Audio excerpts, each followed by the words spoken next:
Sketch ಹಾಕಿ ಪತಿ ಕೊಲೆಗೆ ಯತ್ನ ಮಾಡಿದ ಪತ್ನಿ. ಮೈಸೂರು ಜಿಲ್ಲೆ ನಂಜನಗೂಡು ಪಟ್ಟಣದಲ್ಲಿ ನಡೆದಿರುವಂತಹ ಘಟನೆ ಇದು. ದರೋಡೆ ಮಾದರಿಯಲ್ಲಿ ಕೊಲೆಗೆ ಸ್ಕೆಚ್ ಹಾಕಿಸಿದಂತಹ ಕಿಲಾಡಿ ಪತ್ನಿ.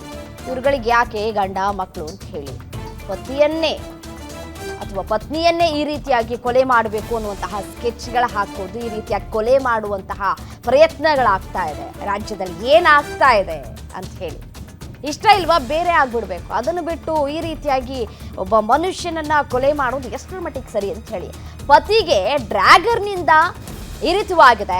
ಸಹೋದರನನ್ನೇ ಪತಿ ಹತ್ಯೆಗೆ ಬಳಸಿಕೊಂಡಂತಹ ಐನಾತಿ ಪತ್ನಿ.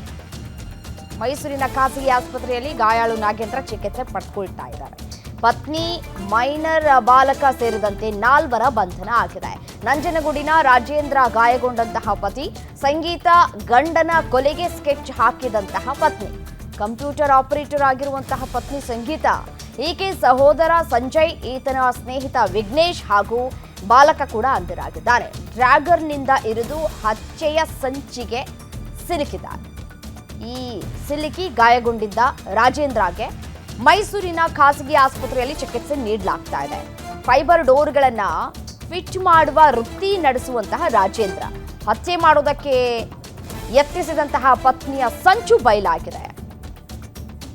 ನಂಜನಗೂಡು ಪೊಲೀಸರು ಈ ಪತ್ನಿಯ ಸಂಚು ಬಯಲು ಮಾಡೋದ್ರಲ್ಲಿ ಯಶಸ್ವಿಯಾಗಿದ್ದಾರೆ. ರಾಜೇಂದ್ರ ಹಾಗೂ ಪತ್ನಿ ಸಂಗೀತ ನಡುವೆ ಭಿನ್ನಾಭಿಪ್ರಾಯ ಇತ್ತು. ಕೌಟುಂಬಿಕ ಕಲಹದ ಹಿನ್ನೆಲೆ ಇಬ್ಬರ ನಡುವೆ ಸಾಮರಸ್ಯ ಇಲ್ಲ ಅಂತ ಕೂಡ ಹೇಳಲಾಗ್ತಾ ಇದೆ. ಅಕ್ಟೋಬರ್ 25ರಂದು ರಾಜೇಂದ್ರ ಪತ್ನಿ ಸಂಗೀತಾಳನ್ನ ತಮ್ಮ ಸ್ಕೂಟರ್ನಲ್ಲಿ ನಂಜನಗೂಡಿನ ಹುಂಡುವಿನಹಳ್ಳಿ ಬಡಾವಣೆಯ ಮುಡಾ ಲೇಔಟ್ ಬಳಿ ತೆರಳ್ತಾ ಇದ್ರು. ಈ ಸಮಯದಲ್ಲಿ ಮುಂದೆ ಸಾಗ್ತಾ ಇದ್ದಂತಹ ಬಿಳಿ ಬಣ್ಣದ ಕಾರನ್ನ ಅಡ್ಡವಾಗಿ ನಿಲ್ಲಿಸಿಕೊಳ್ಳಲಾಗಿತ್ತು. ಕಾರ್ನಲ್ಲಿ ಇದ್ದಂತಹ ವ್ಯಕ್ತಿ ಹತ್ತಿರ ಬಂದು ಸ್ಕೂಟರ್ ಅನ್ನ ಬೀಳಿಸಿದ್ದಾನೆ. ರಾಜೇಂದ್ರ ಹಾಗೂ ಸಂಗೀತ ಕೆಳಗೆ ಬಿದ್ದಿದ್ದಾರ ಸಂದರ್ಭದಲ್ಲಿ ಈ ವೇಳೆ ವ್ಯಕ್ತಿ ರಾಜೇಂದ್ರ ಜೊತೆ ಜಗಳ ಕೂಡ ಮಾಡಿದ್ದಾನೆ. ಕಾರಿನಲ್ಲಿದ್ದಂತಹ ಇಬ್ಬರು ವ್ಯಕ್ತಿಗಳು ಸಂಗೀತ ಬಳಿ ಬಂದು ಕುತ್ತಿಗೆಯಲ್ಲಿದ್ದಂತಹ ಚೈನ್ ಅನ್ನ ಕಸಿಯೋದಕ್ಕೆ ಪ್ರಯತ್ನ ಪಟ್ಟಿದ್ದಾರೆ. ನೋಡಿ, ಇದು ರಾಬರಿ ಅನ್ನುವಂತಹ ನಿಟ್ಟಿನಲ್ಲಿ ಪ್ಲಾನ್ ಮಾಡಿಕೊಂಡು ಯಾವ ರೀತಿಯಾಗಿ ಹರಿತವಾದಂತಹ ಆಯುಧದಿಂದ ರಾಜೇಂದ್ರ ಅವರಿಗೆ ತಿವಿದಿದ್ದಾರೆ ಅಂತ ಹೇಳಿ. ಈ ಸಂದರ್ಭದಲ್ಲಿ ಒಂದು ವಾಹನ ಬಂದಾಗ 3 ವ್ಯಕ್ತಿಗಳು ಕೂಡ ಪರಾರಿಯಾಗಿದ್ದಾರೆ. ಘಟನೆಗೆ ಸಂಬಂಧಪಟ್ಟಂತೆ ರಾಜೇಂದ್ರ ಆಸ್ಪತ್ರೆಯಲ್ಲಿ ಪೊಲೀಸರಿಗೆ ಮಾಹಿತಿಯನ್ನ ಕೂಡ ನೀಡಿದ್ದಾರೆ. ಖತರ್ನಾಕ್ ಪತ್ನಿ ಸಂಗೀತ ಕಳ್ಳಾಟ ಬಯಲಾಗಿದೆ. ಈ ಸಂದರ್ಭದಲ್ಲಿ ಇಷ್ಟ ಇಲ್ವಾ, ದೂರ ಆಗ್ಬಿಡಿ.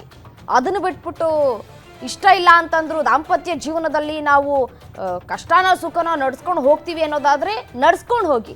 ಅದನ್ನು ಬಿಟ್ಬಿಟ್ಟು ಕೊಲೆಗೆ ಪ್ರಯತ್ನವನ್ನ ಪಡೋದು, ಕೊಲೆ ಮಾಡೋದು, ಕೊಲೆ ಮಾಡಾದ್ಮೇಲೆ ಹೋಗ್ಬಿಟ್ಟು ಸ್ಟೇಷನ್ನಲ್ಲಿ ಗೋಗರಿಯೋದು, ಅಮ್ಮ ತಾಯಿ ಅಂತ ಭಿಕ್ಷೆ ಬೇಡ್ಕೊಳ್ಳೋದು ಪೊಲೀಸವ್ರ ಹತ್ರ, ಕೊನೆಗೆ ಶಿಕ್ಷೆಯನ್ನ ಅನುಭವಿಸೋದು, ಇದೆಲ್ಲ ಯಾಕೆ ಬೇಕು ಅಂತ ಹೇಳಿ.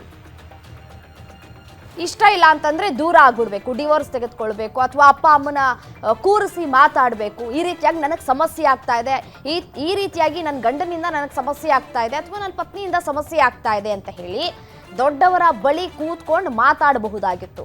ಅದ್ಯಾವುದನ್ನೂ ಕೂಡ ಮಾಡಿಲ್ಲ. ಸುಮ್ಮನೆ ಏನೋ ರಾಬರಿ ಆಗೋ ರೀತಿಯಾಗಿ ಸ್ಕೆಚ್ ಹಾಕಿ ಈ ರೀತಿಯಾಗಿ ಕೊಲೆ ಮಾಡೋದಕ್ಕೆ ಪ್ರಯತ್ನವನ್ನ ಪಡಲಾಗಿದೆ. ಏನು ಇದೇ ವಿಚಾರಕ್ಕೆ ಸಂಬಂಧಪಟ್ಟಂತೆ ಮತ್ತಷ್ಟು ಡೀಟೇಲ್ಸ್ ಕೊಡ್ತಾ ಹೋಗ್ತಾರೆ ನಮ್ಮ ಪ್ರತಿನಿಧಿ ಸುರೇಶ್ ದೂರವಾಣಿ ಸಂಪರ್ಕದಲ್ಲಿದ್ದಾರೆ. ಸುರೇಶ್, ಇತ್ತೀಚಿನ ದಿನಗಳಲ್ಲಿ ನೋಡಿ ದಾಂಪತ್ಯದಲ್ಲಿ ಬಿರುಕು ಕಾಣಿಸ್ತಾ ಇದೆ ಅತಿ ಹೆಚ್ಚಾಗಿ. ಒಂದು ಹೊಂದಾಣಿಕೆ ಆಗ್ತಾ ಇಲ್ಲ ಅನ್ನುವಂತಹ ವಿಚಾರ. ಬಟ್ ಆದ್ರೆ ಈ ಹೊಂದಾಣಿಕೆ ಆಗದೆ ಇದ್ದಂತಹ ಸಂದರ್ಭದಲ್ಲಿ ಕೊಲೆ ಮಾಡುವಂತಹ ಪ್ರಯತ್ನಗಳು ಸಾಕಷ್ಟು ನಡೀತಾ ಇದೆ. ಯಾವಾಗ ಆಗಿರುವಂತಹ ಘಟನೆ ಇದು? ಈಗ ಸದ್ಯಕ್ಕೆ ರಾಜೇಂದ್ರ ಅವರ ಪರಿಸ್ಥಿತಿ ಹೇಗಿದೆ? ಅವ್ರು ಏನ್ ಹೇಳಿಕೆಯನ್ನ ಕೊಟ್ರು, ಈಕೆ ಏನ್ ಹೇಳ್ತಾ ಇದ್ದಾಳೆ ಈಗ ಅಂತ ಹೇಳಿ? ಅಕ್ಟೋಬರ್ 25ರಂದು ಘಟನೆ ನಡೆದಿದೆ. ನಂಜನಗೂಡಿನ ಹುಂಡುವಳ್ಳಿ ಬಡಾವಣೆಯ ಮುಡಾ ಲೇಔಟ್ನಲ್ಲಿ ಘಟನೆ ಸಂಭವಿಸಿದೆ. ಪತಿ ಪತ್ನಿ ಇಬ್ಬರ ನಡುವೆ ಸಾಮರಸ್ಯ ಮತ್ತೆ ಕೌಟುಂಬಿಕ ಕಲಹ ಏರ್ಪಟ್ಟಿತ್ತು. ಅದರಿಂದಾಗಿ ಇಬ್ಬರ ನಡುವೆ ಜಗಳ ಆಗ್ತಾ ಇತ್ತು.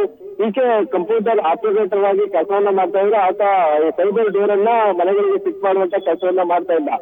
ಇಬ್ಬರ ನಡುವೆ ಜಗಳ ಮತ್ತೆ ಘರ್ಷಣೆ ಉಂಟಾದ ಹಿನ್ನೆಲೆಯಲ್ಲಿ ಪತಿಗೆ ಸ್ಕೆಚ್ ಅನ್ನ ಹಾಕಿದ್ದಾಳೆ. ರಾಜಿಯನ್ನ ಮಾಡಿ ಕುತ್ತಿಗೆಲಿದ್ದಂತ ಮಾಂಗಲ್ಯ ಸರವನ್ನ ಕಟ್ಕೊಂಡು ಹೋಗುವಂತ ಸಂದರ್ಭದಲ್ಲಿ ಪತಿಗೆ ಚಾಕುವಿನಿಂದ ಇರಿದು ಹತ್ಯೆ ಮಾಡೋದಕ್ಕೆ ಬಂದಿದ್ದು, ನನ್ನ ಮಾಂಗಲ್ಯ ಸರ ಹೋಯ್ತು ಅಂತ ಹೇಳಿ ಆಕೆ ಕಂಪ್ಲೇಂಟ್ ಅನ್ನ ಕೊಟ್ಟಿರ್ತಾಳೆ.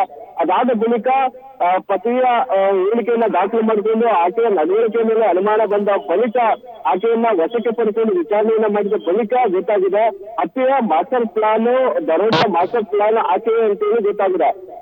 ಸಂಗೀತ ಅನ್ನುವ ಈಕೆ ರಾಜೇಂದ್ರ ಅನ್ನುವ ಜೊತೆಗೆ ಮದುವೆಯನ್ನ ಆಗಿದ್ದು, ಕಂಪ್ಯೂಟರ್ ಕೂಡ ಆಪರೇಟರ್ ಕೂಡ ಈಕೆ ಆಗಿದ್ಲು. ಈಕೆ ಈ ಒಂದು ದರೋಡೆ ಕೊಲೆ ಹೆಚ್ಚಕ್ಕೆ ಈಕೆಯ ಸಹೋದರ ಸಂಜೆಯನ್ನ ಬಳಸ್ಕೊಂಡಿರುವುದು ಇಲ್ಲಿ ವಿಪರ್ಯಾಸ. ಆತನ ಸ್ನೇಹಿತ ವಿಜ್ಞೇಶ್ ಮತ್ತು ಈ ಒಂದು ಸಂಘರ್ಷಕ್ಕೆ ಒಳಗಾದಂತಹ ಬಾಲಕ ಏನಿದ್ದಾರೆ ಆತನು ಕೂಡ ಈ ಒಂದು ಕೇಸ್ ನಲ್ಲಿ ದಾಖಲಾಗಿರುವಂತಹ ಪ್ರಕರಣ ದಾಖಲಾಗಿದೆ. ಮೈಸೂರಿನ ಅಪೋಲೋ ಆಸ್ಪತ್ರೆಯಲ್ಲಿ ಡ್ರಾಗರ್ ಪೀಡಿತದಿಂದ ಒಳಗಾದಂತಹ ಈ ವ್ಯಕ್ತಿ ರಾಜೇಂದ್ರ ಇದ್ದಾರೆ. ಈತನಿಗೆ ಮೈಸೂರಿನ ಖಾಸಗಿ ಆಸ್ಪತ್ರೆಯಲ್ಲಿ ಚಿಕಿತ್ಸೆಯನ್ನು ಪಡಿತಾ ಇರುವಂತದ್ದು. ಈತ ಇನ್ನೂ ಕೂಡ ಆಸ್ಪತ್ರೆಯಿಂದ ಡಿಸ್ಚಾರ್ಜ್ ಆಗಿಲ್ಲ.